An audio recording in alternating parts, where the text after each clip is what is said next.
My grandfather left me, his entire estate worth $3,500,000. The parents who cut me off at 18 showed up to the will, reading, grinning, "Of course, we'll manage it for you." But when the judge read the next page, their smiles shattered. My parents kicked me out at 18 with nothing but a backpack. "You're not our responsibility anymore," my dad said. My sister Claire got a brand new car that same year. I slept in my car while she posted sorority photos with her new MacBook. For 10 years, they pretended I didn't exist. The only person who didn't abandon me was my grandfather. He'd invite me over, feed me, let me crash on his couch. "Oliver, don't let anyone tell you what you're worth," he'd say. When he passed, the lawyer called about a will reading. I assumed I'd get maybe a watch or letter, something sentimental. I walked into that office and froze. My parents and Claire were there, dressed like they were heading to a gala. They hadn't spoken to me in a decade. "Don't worry, Oliver," my mom whispered. "We'll make sure the estate is taken care of." "Yeah, we'll manage it for you," my dad added. Then the lawyer cleared his throat. "Per the wishes of Mr. Harold Montgomery, his entire estate, valued at $3.5 million,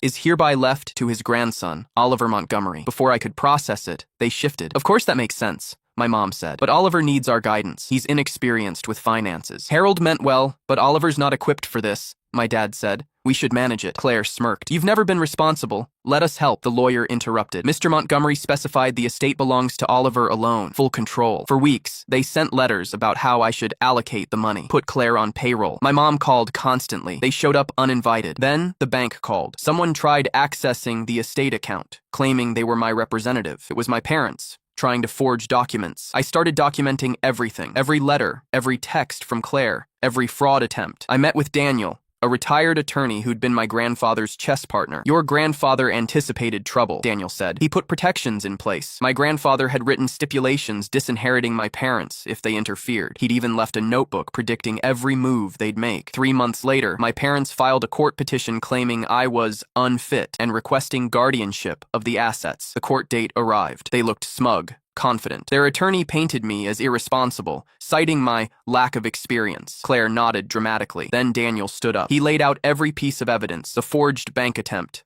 the manipulative letters, the texts. Then he held up my grandfather's notebook. Mr. Montgomery anticipated this. In his handwriting, he wrote, "If they attempt to take what is not theirs, it will be proof enough of why I chose Oliver." My mother's face paled. My father's fists clenched. The judge's voice was crisp. "The petition is denied. The estate remains in Oliver Montgomery's control." As we left, my mother tried once more. "Oliver, we only did this for you." I stopped. "No, you did it for yourselves. Grandpa knew it. Now everyone else does too." My mom's country club friends stopped talking to her. My dad was asked to take early retirement. Claire's boyfriend left her. I realized the revenge was complete. Not because I'd humiliated them in court, but because I no longer needed their approval.